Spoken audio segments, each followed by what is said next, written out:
walking on sand and holding your hand.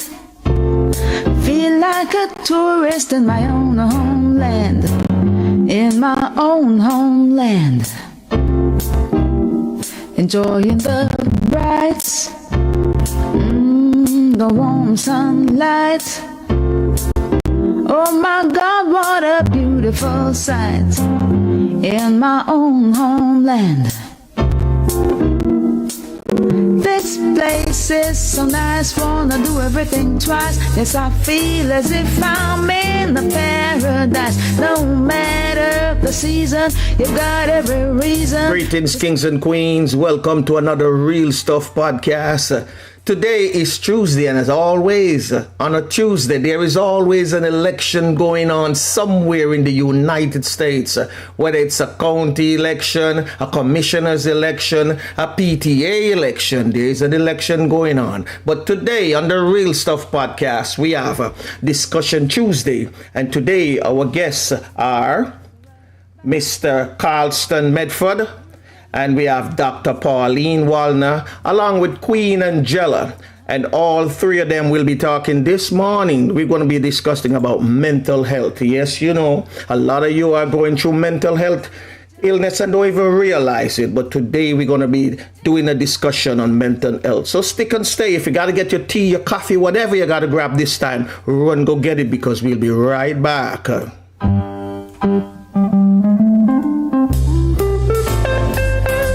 Say up, up, up.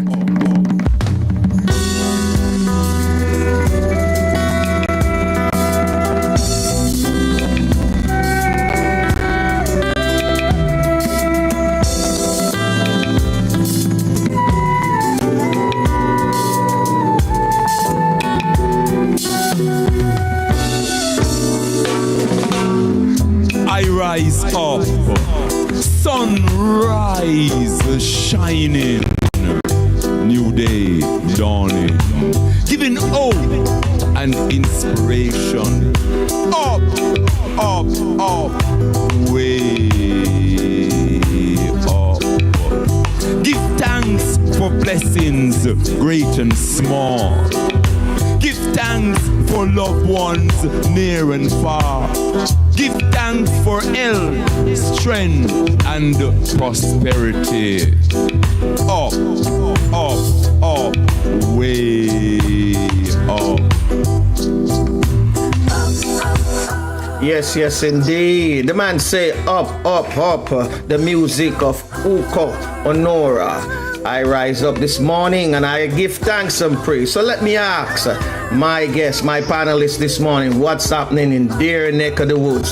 So let me kick it off first with the man. I'm going to kick off with some people down in Jamaica. So let me see what Flavius is saying. Flavius, what's happening in your neck of the woods? Come in to me, Flavius. What's going on in your neck of the woods? Not hearing from Flavius. Is Flavius there? All right, Errol, let me ask you, what's happening in your neck of the woods this morning? Okay, thank you. Blessed morning, everyone. I won't preempt the discussion on mental health because that would be the first thing I would mention, but I leave it for your panelists. Two little matters, not little, well, two matters that I didn't intend to bring yesterday, but because of the change.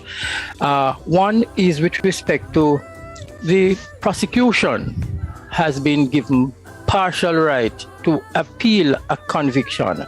Normally, it is the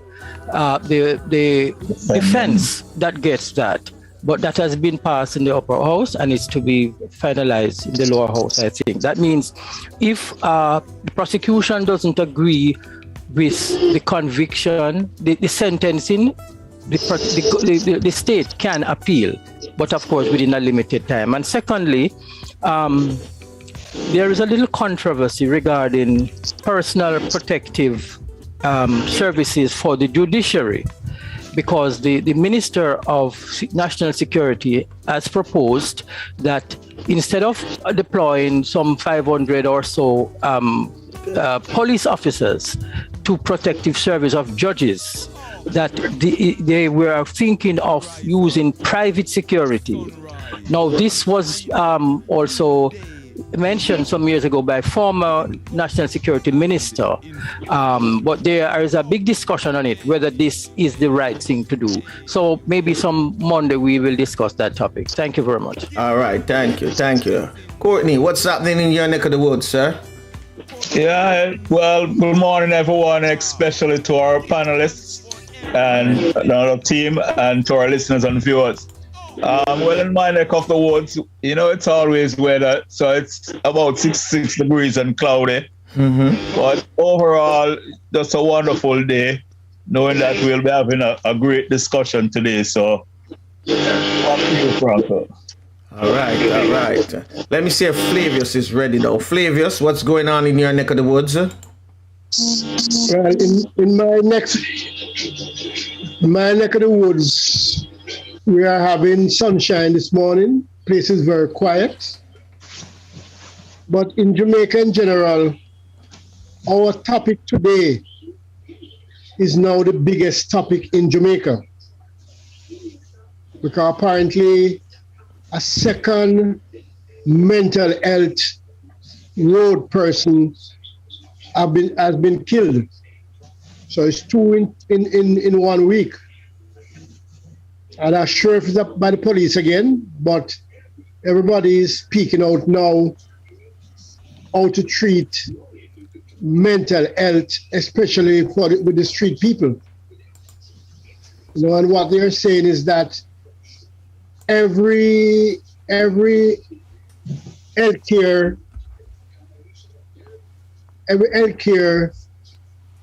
places like health centers, hospitals, everyone must have an mental health section and not just leave it to Bellevue, since Bellevue is in Kingston and it's happening all over the island. And they're also speaking about having all the frontline workers trained in mental health care. So those are the biggest points that's happening right now, being discussed in a very serious way.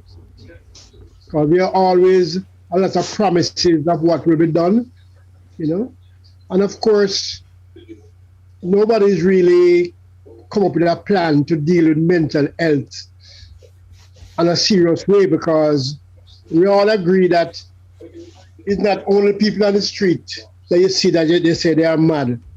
A lot of people, in their jobs, in their homes, are going through a lot of stuff. So I would imagine that we'll hear a lot about it this morning from us. All right, thank you. I see Marge the poet is here. So Marge, let me ask you, what's happening in your neck of the woods? Good morning to everybody. It's a sunny day so far. All is well. Give thanks. Happy to be here. Yes, I think this is a good topic that we need to talk about, because what we find is that people just get up and they see somebody acting strange and them just say, oh, they're mad. And I notice where even sometimes families turn out their own relatives on the street because they say they can't deal with them. So I think we should start from in the home, where we try and identify certain things that we see they start to act up or behave a certain way, because sometimes the mental illness starts from smoking or drinking, or sometimes even being mistreated at home. So I think they should start from the home. That's the first place where it should start from. So if you have a family member, you see them starting to move strange, try and sit down and talk with them. If you can't really get anything out of them, go take them to the doctor or wherever, but don't just turn them out on the street or start to beat them, because I notice a lot of people beat them or they just turn them away and them say, oh, they're mad, them can't bother. But a lot of them can come back if we catch them quickly. And I think the government also should try and do something about it, because a lot of them, they just need some help, and they are human beings just like all of us. Some of them just need some love and, somebody to just sit down and listen to them. Because even in my community, there are quite a few guys there who, because of smoking, they have you know. And even sometimes if you stop and talk to them, they have so much good stuff to tell you. So you realize that they just need somebody to talk to and to reassure them that they can come back, you know. I agree. Well, I'm going to ask Carlston and Doctor to unmute their mic, because I'm going to ask both of you before I bring you in. What's happening in your neck of the woods? So I'm going to start with Carlston. I'm in the UK at the moment, and it's getting a bit dark. It was a nice day for a day in October, not too chilly. I guess all around the world, everyone is going through similar situations with mental health issues.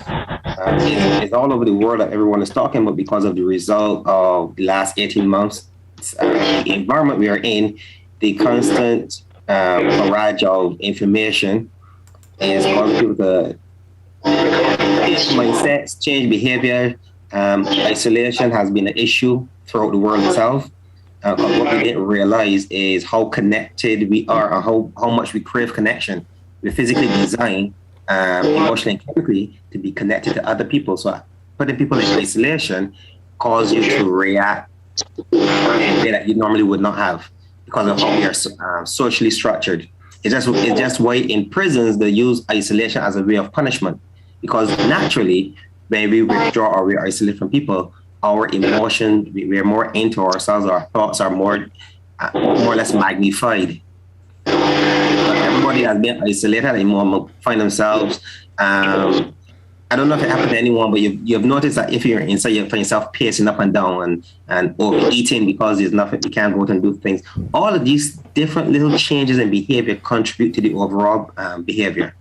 If you follow me so far? Yes. You've heard people talk about, I put on COVID weight. Right?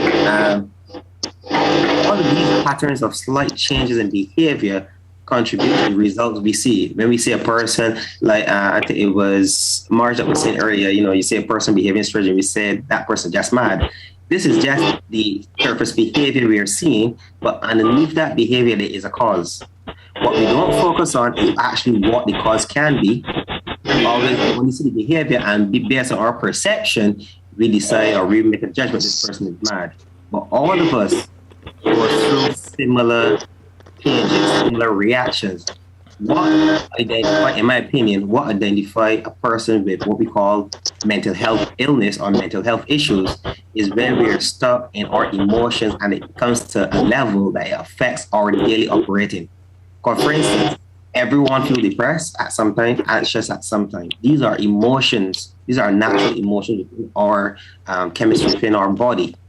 It is only when we get to a stage that it is affecting our daily routine, where we cannot find ourselves coming back into a sense of balance, where we can't function properly because we are stuck in an emotion that is causing us to be stressed or causing us to feel anxious or causing us to feel depression. It is only at that stage it actually becomes a problem. If you learn how to manage it, it's then really not a problem. And what we focus on is talking about the problem itself. I would like to see people focusing more on solutions to that problem. All right. Thank you, Carl. So, Dr. Pauline, what's happening in your neck of the woods? Let me unmute you. All right.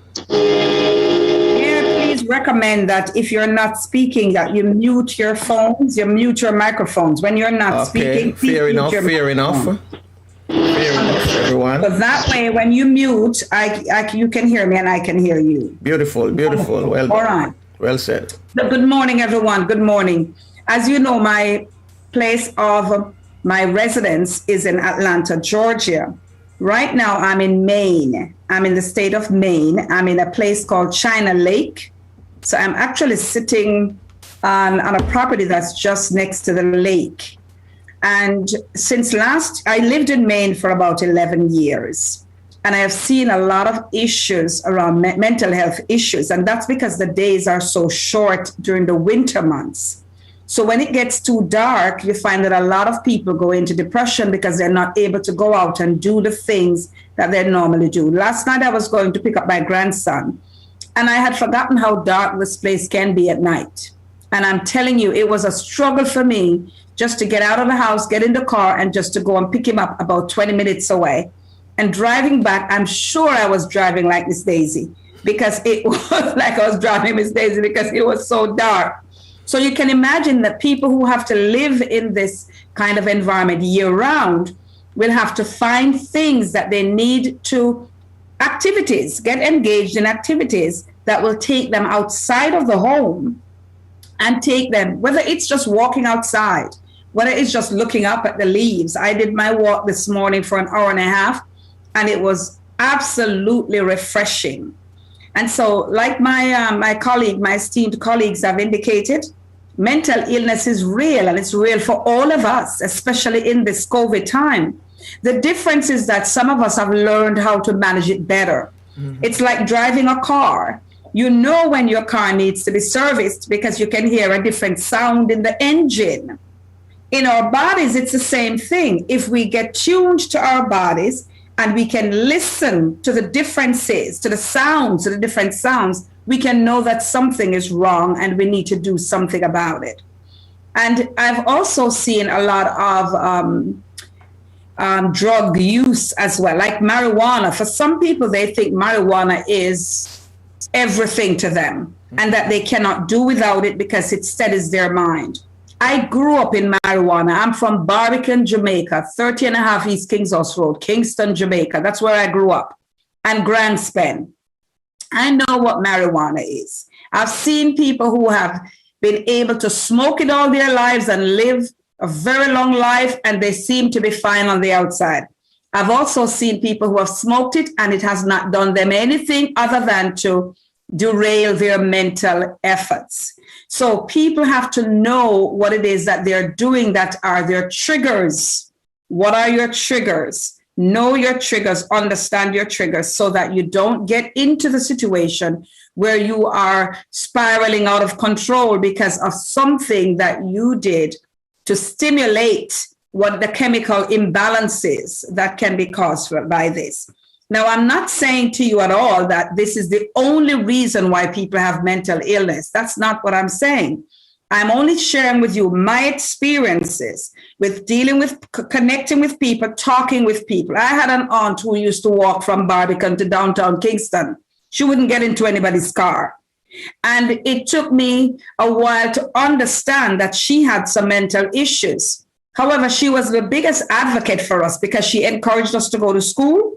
She encouraged us to go to become professionals. She would look at us and call our destiny by name. So she had good intentions. She meant well for all of us. She loved us. However, the imbalances were there, and she had to manage those imbalances as best as she could. So walking was her way of dealing with it. All right. I'm going to turn over now to my co-host, Courtney. And then Courtney, you can come in and then lead off the panel. So Courtney, go ahead and unmute your mic. Yeah, good morning again, everyone. Thanks for being here to come and share your experiences in mental health issues. And we'll just, I'd just like to do it this way, seeing that anxiety and depression is, the most relevant thing, and it's the thing that caused all these other mental illnesses. So I'll just ask Carlston to start off. Sorry, ladies, I know I like to let the ladies go first, but because of the issue that we want to discuss. So let's start off with Carlston. Yeah, I'm good. Hi, Courtney. Well, let me say to everyone that came in since we start, welcome. My name is Carlston Medford. I just give you a bit of background with me. At present, I'm building a business working with people with anxiety and depression issues. My reason for taking this direction is that I raised up in a family where, even with myself actually, where this was very prominent, as well as the uncle with schizophrenia. I grew up with family, not my uncles, my aunts, cousins, brothers, dad. So mental health illness has been my environment growing up. And I was very aware that if I don't focus on figuring out how I can manage myself, the same may happen to me as well. As a young child growing up and you're seeing this constantly within different parts of your family, it is a natural feeling to think, well, if everybody in your family mad, maybe you're going to be mad as well. So it caused me to really focus and pay attention to my process, how I behave, how I react, and question some of my beliefs and my thoughts. And because of that, it put me on a path of being aware of who I am. And that is what I found is one of the beginning places I always start with people, getting people to be aware of what they actually do, what are their internal programs, the reason that you do what you do. There's a program for everything, every behavior we have is an internal program. It's similar to having programs on a computer. When you turn your computer on, it loads the programs you put on it. It does not run nothing that is not there. And that's exactly how we operate as well. But most of the times we don't even realize what programs we do have. And when I work with people and I try to explain, my way of explaining anxiety and depression is simply this. If you stand up right here, right now, this is what we call the present. Everything that happened to you in your life up to this particular time is your history. Things that is going to happen ahead of you that we haven't been there yet. We know that's the future. But this is what happens. We base what experience we had in the past. I explain that is an event. And to each event, there is an emotion attached to it. Whether it be a happy emotion with your family, a sad emotion, a traumatic emotion, being an accident, being an attack, what the case may be. But each memory has an emotion attached to it. The thing is that your body and your mind are connected. So when we think about something, we're thinking with our brain, but when we're feeling it in the body, that's literally our nervous system reacting the emotion that is attached to that memory. So if you sat right as we are sitting right now, and you used to think of something that was traumatic in your past, whether it be last week, last year, 10 years ago, and as you focus on it, you probably start to feel as though it's happening. Whatever you felt then, you can actually get that feeling in you right now. Now, logic says that it is not happening, it happened in the past. But emotions is beginning to happen in your body because your body begins to relive that emotion as attached to the memory. That is what I explain is you feeling depressed about it. When it makes you feel down and feel sad, all the emotions that makes you feel low, lack of energy, scared, all of that is why we feel depressed, because we relive those emotions that happened in the past. All of that is triggered to our chemical reaction from our body. Our brain has an electrical impulse, which stimulates our body, which creates a chemical reaction in the body, and we relive that experience. Now, taking what happened in the past and using it as a template to produce what may happen in the future is why people get very anxious, because we know it happened in the past and chances are it happened again. We're using the same blueprint or the same emotion to predict our future. So we're taking the past and we're putting it ahead of us and using that to see what our future is going to be like. And because we know if it's similar to what it was in the past, we know we'll probably feel the same. So we start to feel that emotion in our body. That is anxiety. Just to recap, depression, we experience emotions that was in the past. Anxiety is emotions we predict will happen in the future. My way of working with people is to get them to understand this first. Because awareness is step one. You need to understand what is happening. When you bring all those behaviors that is in your unconsciousness to the surface, become aware of them. That is where we create change. So be able to understand that now we can go back, look at the event, look at the emotion. We know we can't change the event because what is in the past is in the past. What we can change is the emotion or the perception of what that meant or represent to us. And once you understand the techniques, how to change that, we can change that emotion in our body, attach a new emotion, or what we like to say sometimes, resolve the emotion, and use that state. Everything that we do and everything that we react, people say emotion, some people will call it a state. You get, what word sounds better, I tell people go with.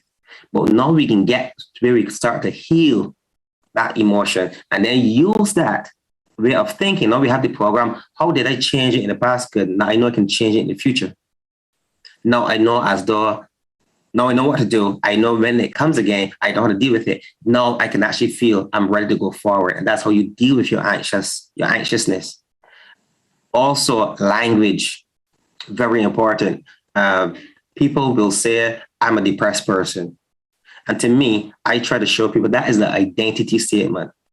Depression and anxiety is something you experience. And your experience can change, which is a behavior, not an identity. Getting people to understand that the language we use it points us in a direction that we're not aware that we're doing. So if you try this experiment or try this, just say, for instance, I'm a depressed person. When you say you're a depressed person, your brain now starts to think and look at everything and try to confirm that state, that phrase you just made. Your unconsciousness is trying to justify what you said and confirm to you, yes, you are correct. If I say I experience depression, it is not who I am. It just means I experience it. To me, it feels more as though, okay, if I experience it, then I could probably learn to experience something different or manage it because it becomes more manageable. So language is very important. Understanding what we say gives us power, or it takes our control away. So just me breaking it down like that, I found that many people I work with get to change their perception. Because remember, as we look at the world, it is only how we perceive it to be. It's really not how it really is, only how we perceive it to be. And just to test that theory, you can sit down with, say, a member of your family watching a movie. One person can say that was a fantastic movie. The next person would say that's a rubbish movie. Same movie, two different perceptions. Who's right and who's wrong? Everyone with me so far? Yeah. All right. So I try to break it down as simple as possible because we are taught in school from beginning 1 and 1 is 2. And then we get further on, we learn how to take 1 multiplied by 2 to add 10. It get more difficult. Then we go into square root of 49. And then we go into A equals alpha plus 2C equals 7 squared. We get more complicated as we get older. And what it simply does is train our minds to think that the older we get, the more complex life is. And we get to a stage where we realize, let's go right back where 1 plus 1 is simply just 2. Break it down. Look at it simple. Look at it manageable. And we find that dealing with mental illness is not as difficult as we perceive it to be. Does that make sense? Yes. Carlston, a quick question though. Yes. It is said that anxiety is a natural response to stress. So since this natural response is a natural response, why is it a mental health issue? And what can be done to prevent it?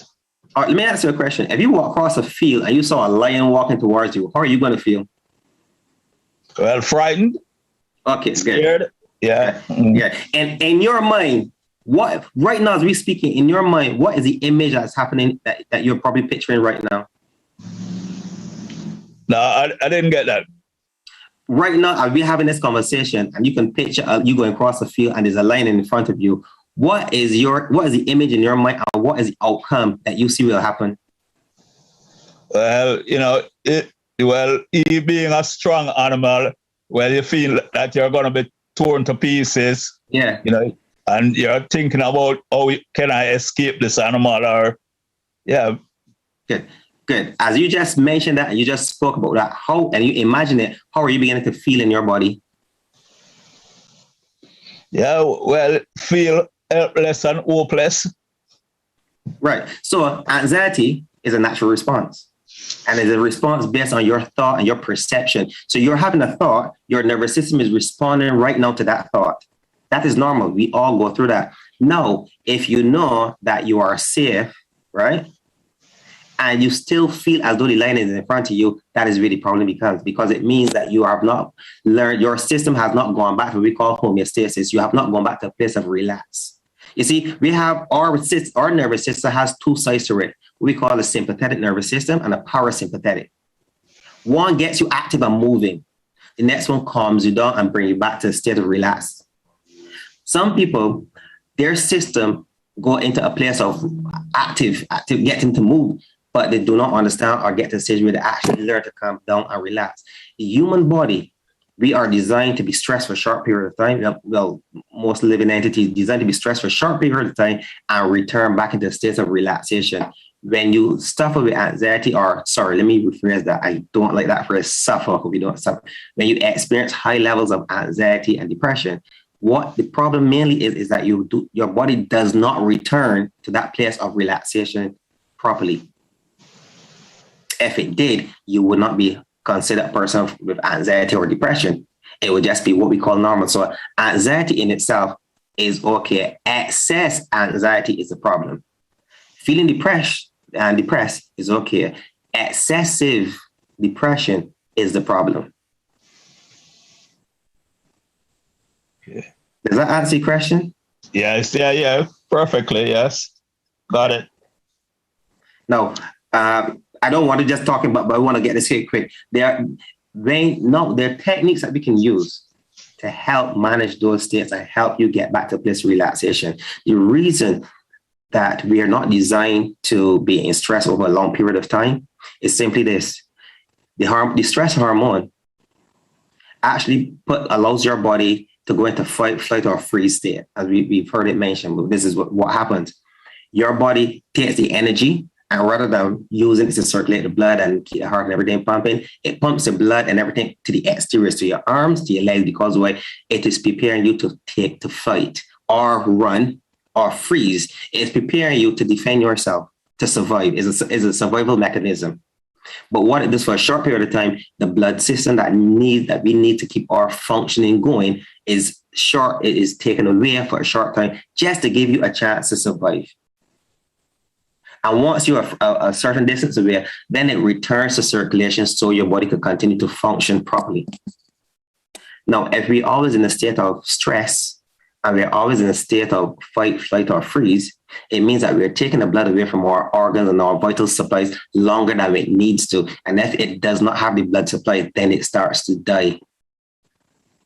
Now, we're not die within seconds, but you're damaging your tissues by withdrawing the blood circulation away from them for long periods of time. And being under long lengths of stress over a long period of time, you're putting your body under that strain over a period. We've heard the expression stress kill, but that is how it kills us. It takes the blood away from those important organs and that vital system that we need to keep running and keep us in that state for far too long. You see, your body either defends itself or it heals itself. It can't do both together. So if you're always in defense mode, then it's not healing itself. And it only heals and grows when it go back into relaxed state.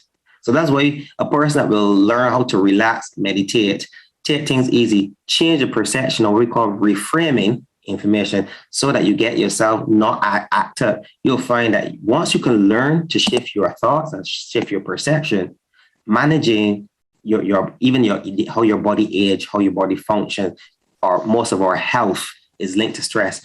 Most of the things we have, diabetes, and not only just diet, but also our gut bacteria, what we call our microbiome. So stress affects the things that keeps us well. So understanding those things and putting them together is a combination. Mental health is not just one area or learn how to think better. It's a combination of, as I said, my way of explaining it is a combination of three things: the way we think, our body, how we look after our body, and the environment that we surround ourselves with, the people we surround ourselves with, the job, the family, the kind of anything outside your exterior can also affect the way your body functions, the way that you think, you perceive the world. Everything is connected together. Carlston, let me ask you a question. As you mentioned something on meditation, because I was talking to a couple friends of mine, a long while ago. And one person tend to mention that when he's meditating, it seems like he's more thinking than meditating, because meditation is supposed to be that you basically say outer, not really say out of your body, right? But you're supposed to be in a different place. But he's always thinking than instead of meditating. How would you suggest or tell someone, to do meditation? My idea, I think it starts with everybody's perception of what meditation is.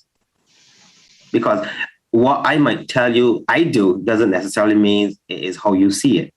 And it is the same thing with, it just comes to my mind, it's just the same as religion. Everybody have a different way of doing, giving thanks and praising their maker. And then everybody start arguing about, oh, mine is correct and yours is wrong. So I don't tell people, I can't say how that person should meditate. What I would say is, for me, meditation is where I am now more connected with myself, not someplace different. I'm still here. What I am doing is being observant of the present moment. I'm observing my breathing. I'm observing the air pressure on my skin. I am observing what I'm hearing. I'm just being aware and being present with myself, not thinking about the future, not thinking about the past. So my eyes are closed, so I'm not seeing anything visually, but I'm breathing. And as I breathe in, I'm feeling my chest rise and fall. And as I breathe in, I slow, because when you breathe in, you engage your sympathetic nervous system. When you breathe out, you find it engage your parasympathetic. So you find you breathe in, you get awareness, you breathe out, you get relaxation. If you learn to breathe even longer than you breathe in, you'll find that you start to calm yourself, because your body will start to naturally, that breathing out is putting you in a state of relaxation even a bit longer. So if a person is finding themselves and trying to meditate, but they're thinking about all kind of things, they're not in the present moment. I would suggest, before you meditate, get a journal and start to write everything. Get all those thoughts coming and write them down. It's like downloading files from a computer to a hard drive or to into something. I will write them down first, then I will start to meditate, because I don't want my brain to be occupied with everything that is dealing with. Let it, write it down, deal with it first, and then sit down, relax, breathe. Does that make sense? Yes. Yes. Mm-hmm. It's sure. So, I pass it on to as well, Okay, yeah, Carlston, thank you. We'd just like to keep it moving. Yeah, totally. Recording in progress. Yeah, so would like to just get in Dr. Pauline Wallner to speak about grieving and the grieving process. All right. Thank you so much for that, Carlston. Very, very well done. And just reminds me of how important it is for us to take care of our bodies. Yes. And so we think in terms of prevention as well, and preparation, because if we're prepared for the challenges that we're bound to encounter in our lives, then we're in a much better position to fight or flight, to stand up and fight or to flee. So we have to recognize that our brain also retains memory of every experience that we have had. That's the amygdala effect. So when the amygdala says, listen, the last time somebody came up in front of you and stood this close to you, that person punched you. So I'm going to tell you right now, protect yourself so that that person doesn't punch you again. If you don't learn how to control those emotions, you're going to end up in trouble. If you have ever heard somebody say, the 1 minute he was standing in front of me and the next minute he was flat on his back and I don't know how it happened. That's that instinct, that amygdala effect, that instinct that says, punch him before he punches you. We don't want to walk around in the world punching people. What we want to do is to learn how to control the emotions so that we can say, stand down. Stand down, this is not the day for it. And so today I've been asked to give a little bit of speech about grieving. As some of you may know, I've written a book along with 7 other women about grieving. And the title of that book is Rising Stronger Series, Loving and Essential Paths to Healing After Losing a Child. And so it's their stories, the 7 stories, along with my story about my brother that I lost, is in that book. Nothing prepared me for the loss of my nephew in April of this year to a brain aneurysm. I had no idea that he had any kind of issues like that. And I'm sure it was a shock to him and to everybody else that he left behind. And so we talk about grieving in the sense that every single day that I think about him, I wondered, did I do enough? Did I connect to him on a level that would have been helpful for him? What was the last conversation that I had with him? How did it go? Did we leave on a very good, positive note or not? And so those are some of the thoughts that come into our minds when we're grieving for our loved ones. And since tomorrow is promised to no one, all of us, especially in this COVID moment, all of us are going to have someone that we have lost, either a friend, a family member, or a friend of a friend. And we have to be prepared to deal with it. So let's look at it at the family level, and then we look at it at the workplace level. So in the family level, men grieve differently than women. And I don't want to split it make it a gender competition at all, because even within the male population, everyone will deal with grieving in a different way. In the female population, everyone will deal with grieving in a different way. Culturally, we deal with grieving in a different way. I remember when I was growing up and my elderly family members passed away, we would have a party for 9 days. Every night it was a party. And we had to be there every night to celebrate the life of this person. And then the last day, we would go to the funeral itself. Living in America and communicating with people who are from different cultures around the world, they do things differently. For some cultures, as soon as somebody passes, they're buried within a day. My friend Val had to have her daughter's remains settled into a grave within 24 hours after she passed. She's from Brazil, and she's also a co-author in the book. And so when we talk about grieving in the family, we have to not only understand each other and how each person deals with grieving, we also have to understand ourselves and to see what the mental implications are from that grief. And so for some of us, we feel hopeless. For some of us, we feel as if we don't want to go on. For some of us, we feel as if we cannot manage to do without our loved ones. But I'm here to tell you today that while you're still breathing, you have an opportunity to encourage others to live each day in gratitude.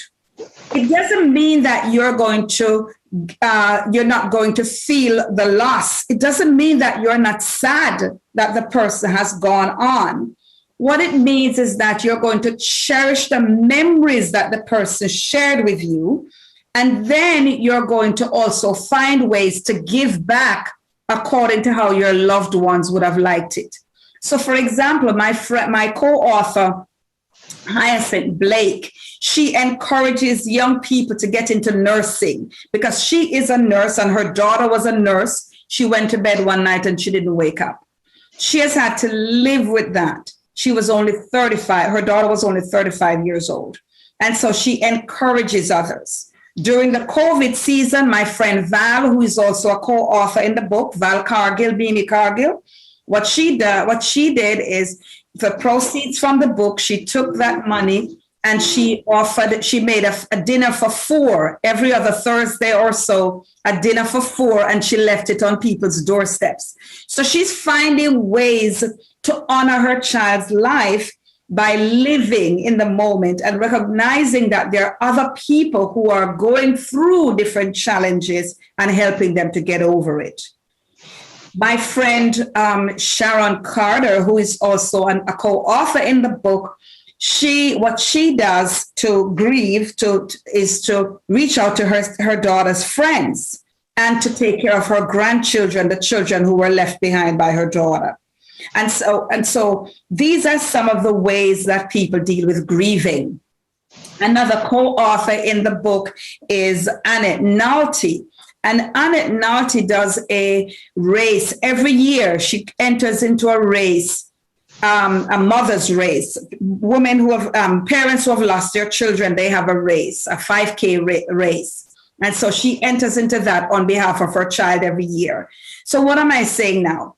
From a family perspective, we have to pay attention to each other to see how each person is handling the grief. The men, sometimes, the ones I have known, will go off and they want to just sit quietly and do nothing. Others may just decide that fishing is the best outlet for them. Remember now, grieving can also impact your mental stability. And so you want to make sure that you're taking care of yourself long before anything happens that's going to disrupt your psyche, that you're taking care of yourself physically, mentally, emotionally, and spiritually as well. Every morning at 6 o'clock, when I have a praise and worship with the Holy Ghost wake-up call, I'm not telling you that you have to do the very same thing. I'm only sharing with you my own experience. And that puts everything into perspective for me, because I'm giving myself the spiritual balance. Then I go for a walk, maybe an hour and a half, depending on how much time I have. This morning, the only reason why I turned around is because I knew I had to come and do this meeting this morning. So I had to turn around rather quickly. But just being out there in Maine, the state of Maine, with all the beautiful leaves and the beautiful colors and the scenery, exceptionally good. My grandson is struggling with his own identity as well. And so on Saturday, I took him to Acadia National Park and we hiked to the Cadillac Mountains. And he said, Grandma, I think I'm going to be backpacking around the world, because I like this hiking thing. He says, when I'm up here in the mountains, I just feel a sense of calm and peace. And because of that, I think I'm going to follow through with this. He goes four-wheeling. He does whatever it is that he can do to keep his mental, physical, emotional, and spiritual state in balance. Now let's deal with the workplace environment. We are going to be going back into the physical work environment, perhaps in the next 3 months or 6 months, depending on the company. For some companies, they're already out there. Ladies and gentlemen, it will be a different state. People are not going to be coming back in the same way that they left. People have lost loved ones. In the United States alone, over 700,000 people are no longer with us because of COVID-19. In Jamaica, you can tell me what the numbers are. And in every country around the world, people have lost their loved ones. We have to come up with different strategies for dealing with grief in the work environment. And it's not going to be business as usual, because people are coming back and they're coming back with different priorities now. So the question is, as leaders, what can you do to ensure that when people come back in the work environment, that you're allowing them to honor their emotions, the emotions that grief brings? So if they need a quiet time, they need a 10 minutes or 15 minutes to go walk around the block, we're going to have to be a little bit more flexible in the way that we deal with that. And individuals who are grieving, don't be afraid to cry. Cry if you must, because the crying will also help to release some of the tension and the emotion. As Courtney said, what will be an issue for you is if you are crying for days on end and not getting any relief. Carlston, as Carlston indicated, what can be an issue for you is that if you're crying for days on end and there's no relief in sight. But if you are, one of the things that we have to do is to honor our emotions. So if you feel angry that your loved one has passed, don't take it out on anybody else. Don't take it out on yourself. Recognize what has happened. Look at what you control. You don't control the fact that the person is no longer here. Recognize that and tap into your spiritual, emotional, physical, and your mental well-being. And for me, as I indicated to you, and for my friends, I encourage them as well, get out into the open. If you stay indoors all day long, all it does is it's going to put you in a depressed state. You have to get out and find things to do. One of the very simplistic method of calming yourself is recognizing that when your head is held high, you don't have any time to get depressed because there's so many things around you that will be very distracting for you. So try that in its very simplest format. The other thing is do what works for you. And as leaders in the work environment, meet people where they are. You have to understand that not everyone is going to be open with you. Not everyone is going to want to tell you what's going on with them. However, if you recognize that you have an employee who has lost a spouse or a loved one or a sibling or a parent, recognize that you have to call in the experts to come in and to provide counseling through the employee assistance program. Whatever it is that you have to do, you have to help people to go through this grieving process. And so grief doesn't stop. It never stops. I lost my brother he was 26 years old. That's over 20 years ago. He would have been in his 50s now. And the grieving doesn't stop. What happens is that we learn how to cope. We build up our stamina so that we can learn how to cope through it. Husbands and wives know each other, understand each other so that you can understand that when your spouse needs space to think on his or her own, it's not a rejection of you. Husbands and wives, remember too that you are not the only one who's hurting. And this may be a time for you to draw closer to your spouses. Children, remember that your parents will grieve in a different way. This may be a time to embrace your parents. And parents, remember that your children grieve in a different way. This may be time to remember that even as you mourn for the ones who are gone, you still have people left behind. Don't forget to embrace them. Don't forget to keep them in prayer as well. And as you know, many of you know, it's 3 books in the Rising Stronger series. And if you get a copy of that book, it's all about prayer because we can do nothing. For me, I can't speak for anybody else, but I can speak for myself. I can do nothing without the hands of God. I can do nothing. And so weeping may endure for a minute or for a night, but joy comes in the morning. Nothing in this life is permanent. Remember that, ladies and gentlemen. Because if you can think about when you're a child and what happened to you and how you have evolved into who you are now, just think about it. Nothing in life is permanent. And I strongly encourage each and every one of you, if you're in a position where you find that you are feeling hopeless for days on end, there are individuals like Carlston Medford and others that you can reach out to in your communities to get the help that you need. For those of you who are grieving, Annette Nalty, who is a co-author of my second book in the series, she said that she joined a group.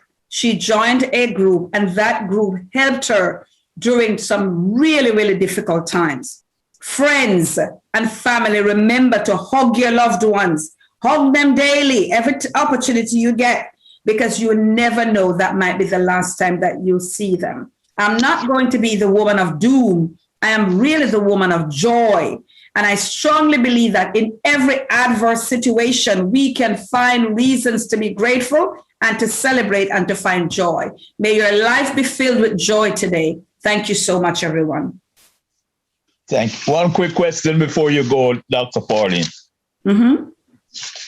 Okay, I have read that grief is just love having nowhere to go. Do you agree or disagree, and why? Tough question. Grief is love having nowhere to go. Love will always be there, whether the person is here with us or no longer with us.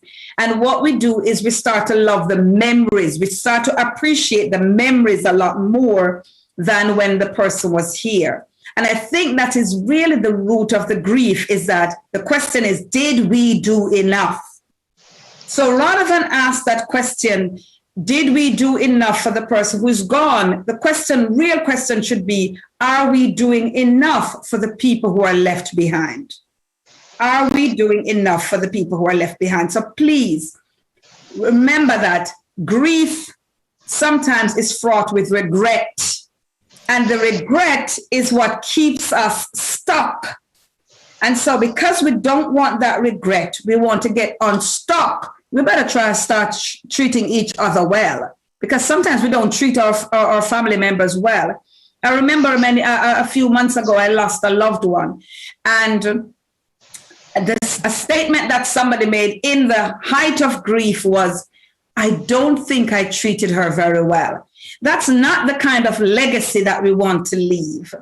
And so whether it's the man in the street or the woman in the street that we're not aware of, and like I tell you, my Aunt Blanche, may her soul rest in peace, she's one of the reasons why I strive to be where I am today.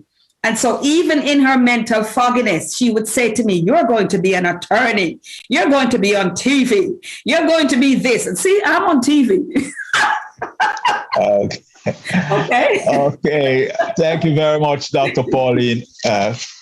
So we'll just go next with Queen Angela and, on her speech on suicide. Yes, so Queen Angela, she sent an audio because she was having, I think, power outage problems. So I'm just going to play the audio so everyone can hear. And then if you have any questions. While you're preparing to do that, Franco, I'd like to ask a question of both speakers. You can determine when. Thanks. You want to ask a question now? I would like to ask a question so you could determine whether I do it now or after you've played Queen Angela. Okay. I am leaving in about 2 minutes. Since Dr. Pauline is leaving, go ahead, because, see if she can help you as well. All right. So could I ask a question? Yeah, go ahead. All right. In terms of thank you very much, both of you, for the presentations and the questions Courtney asked. In terms of definition, you dealt with it, but for the listeners, what's the difference between grieving as a sad state and grieving as a process to overcome? Because sometimes you hear about grief, people think that is just sadness. So what's the difference between the sad aspect of grieving and the process to overcome? That's what. So there are many stages of grieving. And when we first hear that our loved one has passed, it's anger, and it is disbelief, and it is just a state of turmoil, an internal state of turmoil. However, like I indicated earlier, it doesn't last forever. So you go through the phases of grieving, and there are about 5 key phases of grieving. And so the question that you asked comes at about stage 5, where it's acceptance that the person is no longer here, and that what you really need to do is to accept that the person isn't here and to find ways, meaningful ways of helping that living the memory or the legacy, helping that person to fulfill his or her dream or legacy. So you might hear a person says, I'm giving this money to the university where my child went. That is a way of accepting that the person is no longer here, but wanting to do something that will keep that memory alive.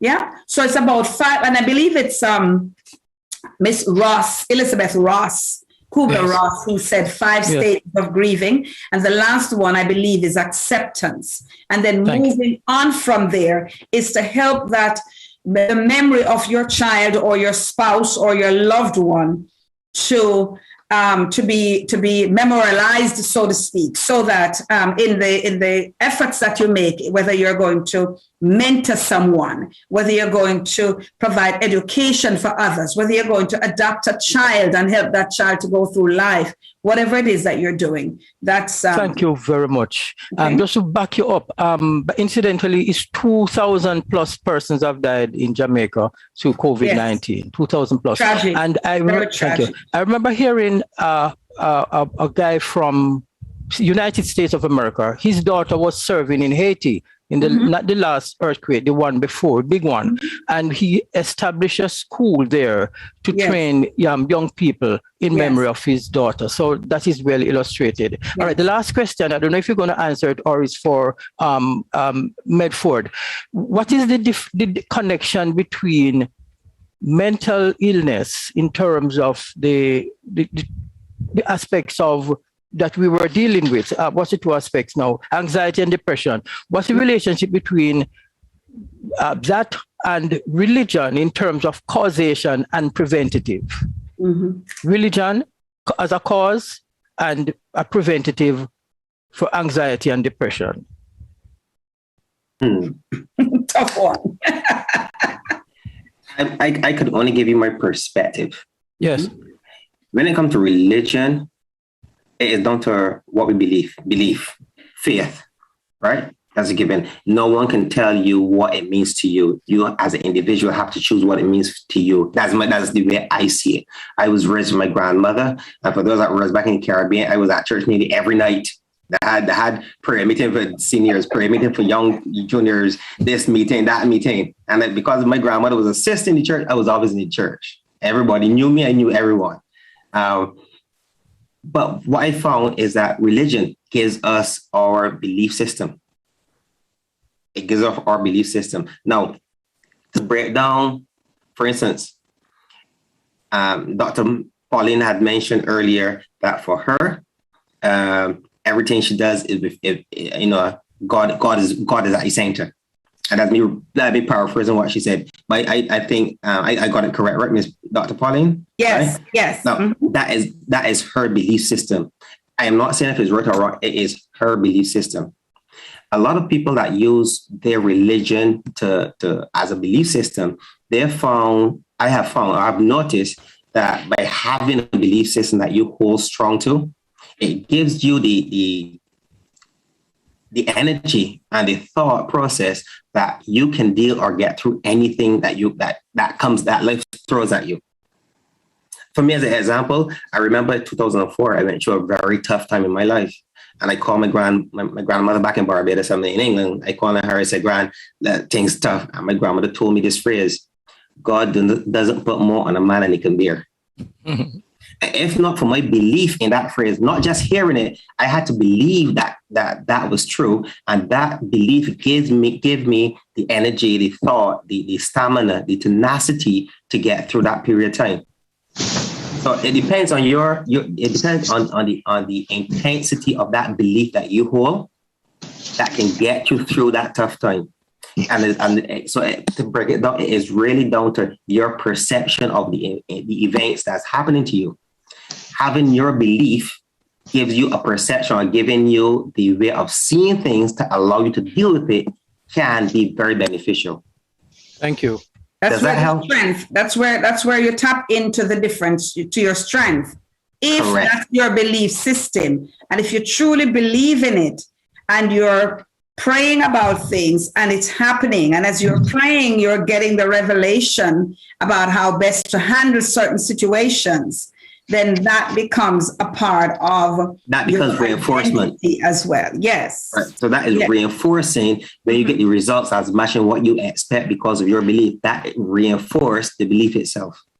Yes. And just to wrap up for me, because I'm stepping out, you asked me earlier about grieving, and I want to talk to you. I want to just say 2 minutes or less. The 5 stages of grieving. I want to really make sure that everybody understands it. It's denial is the first phase of grieving, denial. This could not be happening. Anger that it could ever happen. And of course, during that anger, you want to blame everybody for what had happened. Then number 3 is bargaining. How could you make this happen? Bargaining. And then the 4th one is depression, which is also a part of the mental issues that Courtney sense of loss addressing, and the loss. Well. And then number 5 is the acceptance that it has happened. So the authors advise, and that's Kubler-Ross and David Kessler, the authors advise that this is not a linear process, as grieving parents may experience the stages differently. So by sharing our stories about grief, sharing our stories about how we handle the grief, it may help someone else who is going through such a significant loss, especially in these trying times. Ladies and gentlemen, be safe out there and be kind out there, because everybody is going through something or another. Be kind out there. Be safe out there. Thank you, everyone. And I'm sorry I have to run. Thank you. Nice meeting you all. Yeah, thank you very much. Thank you very much, Dr. Pauline. Thank you, Dr. Pauline. Yes, Errol, them say belief kill and belief cure. Yes. And one of my things is when I use the word believe, I turn it into knowing that things going to be better and things will get better, you know.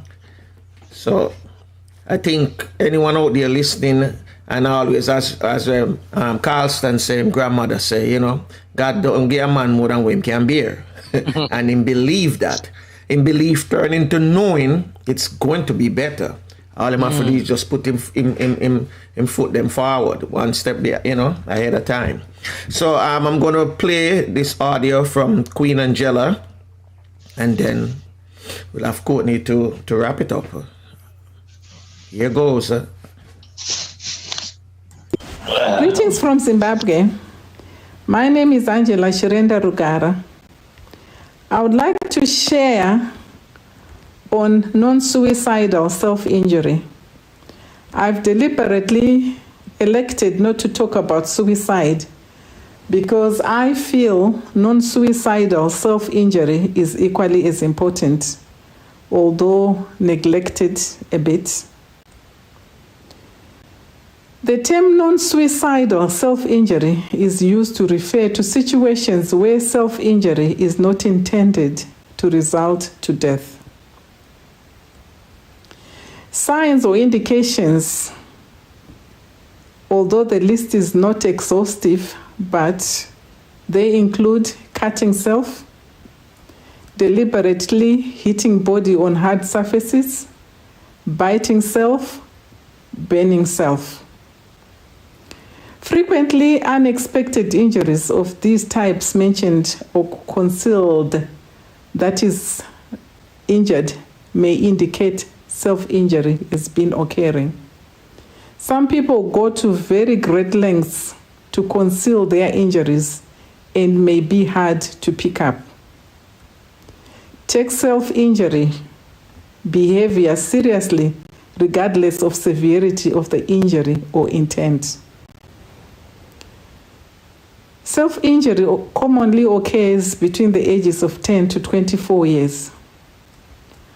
Why do people indulge in non-suicidal injuries? 1, to manage painful feelings. 2, to punish oneself.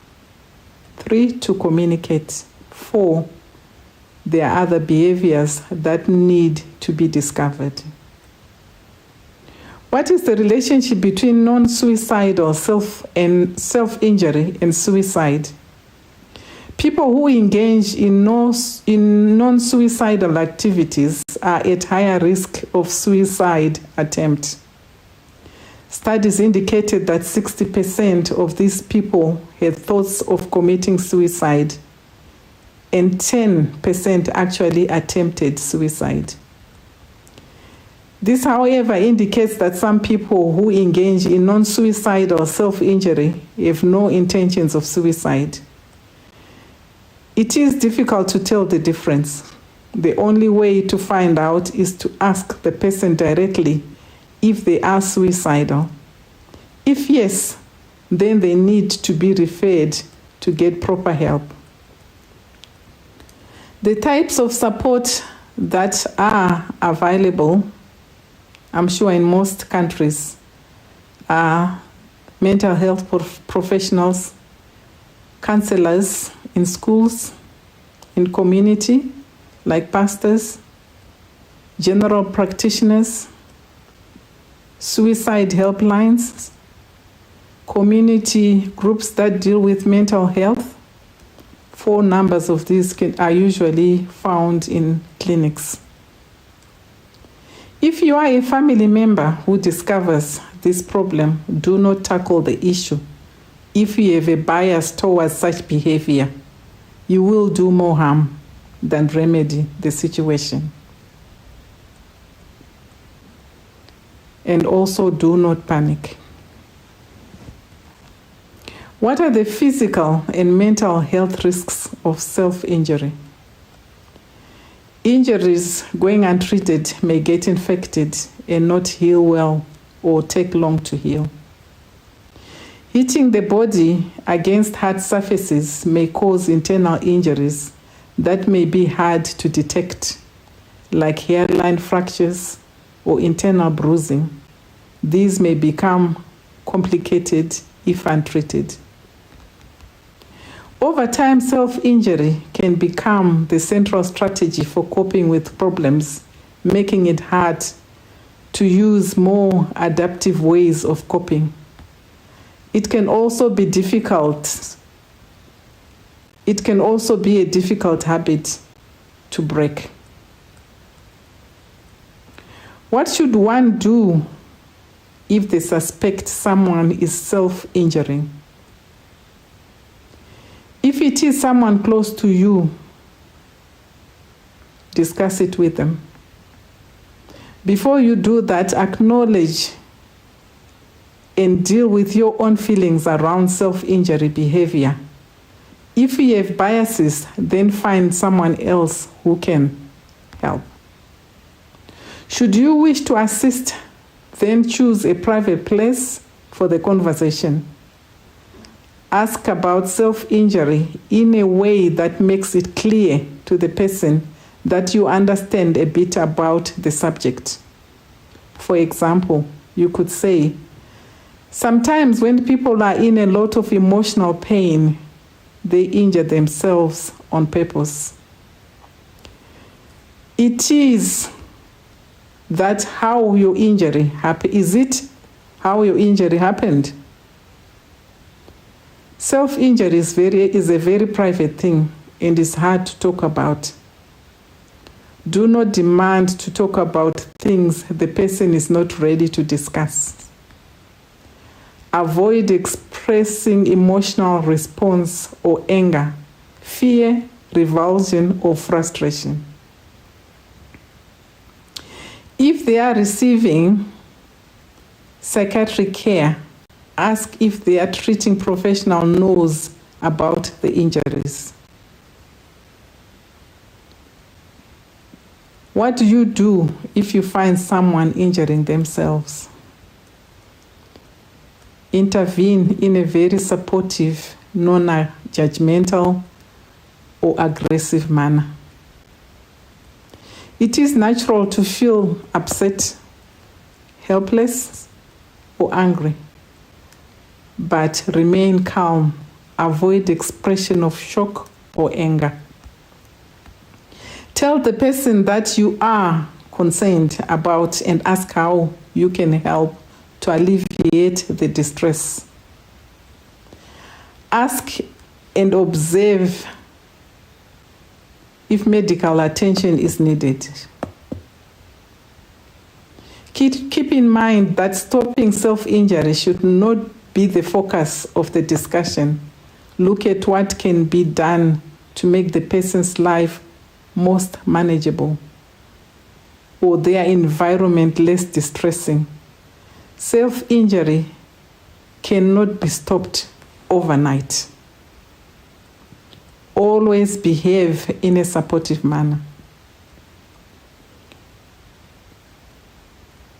What should you say to the person? Use I statements instead of you statements. E.g., for example, I feel worried when you deliberately hurt yourself. Instead of you make me worried. Ask the person about their self-injury. Don't pressure them to talk about it. Reflect on what they are saying by acknowledging their experience. Give support and reassurance. Express empathy and reassurance, but make no promises. Validate the person's emotions by explaining that these emotions are appropriate and valid. Let them know they are not alone and that you are there to support. Work together with the person to find the required support. Find out what they want to happen. You can tell them how you can help without promising that you will keep their self-injury as a secret. If you think they need an eye kept on them so that they don't harm themselves further, inform the person about it first, that you are going to tell someone who can help. Avoid gossip, but seek their permission. Things to avoid. Minimize the person's feelings or further harm to themselves. Use statements that don't take the person's pain seriously. Don't touch the person or hug or hold hands without their permission. Do not use terms that demean the person, like self-mutilator, self-cutter, or suicidal. Or make them feel guilty about effect on other people. Make goals or pacts, for example, if you do not hurt yourself from now to next Tuesday, or whatever day you choose, you would have done well for yourself. Remove gadgets used to hurt them.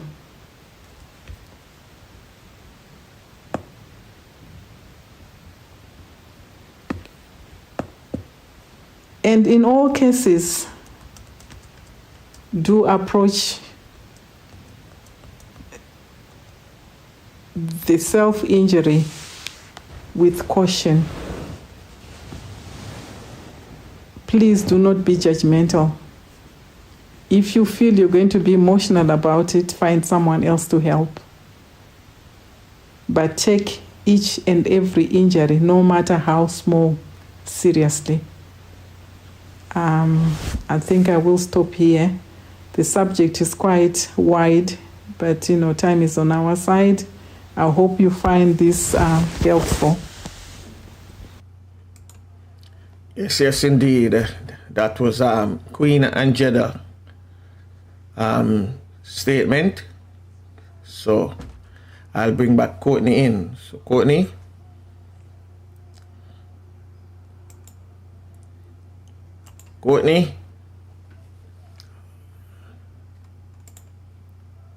Pauline Wallner and Mr. Carlston Medford and Queen Angela in our absence for their presentations. And today, in our discussion, as you know, it's about mental health. And surely, we spoke about like anxiety and depression and anxiety be, when you experience anxiety, you're experiencing some chemical balances and imbalances in the body, especially in the brain. And, it creates other problems for us, especially, causing us to have depression and depressive feelings. So and this also leads to, as we just heard about suicide, this leads people into suicide, commit suicide from depression. But most importantly, we talk about the grieving process, which is a very difficult issue to deal with. And it affects, us physically, emotionally, and otherwise. And counseling is very important in this aspect, for a person to cope. So, and also with suicide, that, if we know that someone is suicidal and prone to self-injury, we should really try to get them some kind of counseling, try to give them some kind of community and family support, to alleviate and improve the condition. So today, it was a wonderful discussion. I hope it has been, very helpful to our listeners and viewers. And, we'll try to continue other aspects of mental health as we see fit, as we, go down the line and progress in this discussion about mental health. Back to you, Franco. Okay, so I hope everyone was, get something out of today's segment. This has been asked for by some of our youths. And once again, want to, give our thanks from the bottom of my heart to the presenters today, Carlston Medford, who has always taken time out of his busy schedule and, spend some time with us. And I know, Carlston, that you're a stalwart. We can call upon you anytime, and we do wish you and your family and you in your professional medical fields all the best, and let us know how we can help you, so that you can help us more. We also want to thank Dr. Pauline Wallner for taking time out as well. She too is busy, so she had us to leave. And for Queen Angela all the way in Africa, in Zimbabwe, who because of technical difficulties she weren't able to be here, but her audio was well received as well. So I'm not going to stay any longer. I just want to say thanks to all of you for taking time out, for Mr. Bean, for Flavius, Courtney, Marge the Port, Francine, and all those inside the YouTube chat room. And I just want to remind you that please remember to subscribe if you haven't subscribed as yet. Like and share this video, because the object of this channel is to educate you and to entertain you. And remember that the Real Stuff Podcast is your Caribbean podcast. All right? So live and love every moment of your life and be grateful for each new day. Cherish your family and friends and bless others and keep the faith. Never lose hope. And remember, prayer changes things, regardless of what religion you belong to, man. Continue to pray, and keep on praying. So on behalf of my podcasting team, Francine, Maxonette, Flavius, Courtney, Mr. Bean, and myself, we just want to thank you all out there this morning and for being here with us. I'm going to just ask Queen Lubafu now to say the Our Father for us in the language of the Garifuna, and then Tafina with Tekwa myself to take us out of here. You lead us to Fula. You belong the way I was. Ajuguala Lebabu Seru. Lida Mua, Lida Sungfula. Lida Mua, Lida Sungfula. Well, unfortunately, this is it. Till next time. Bless. The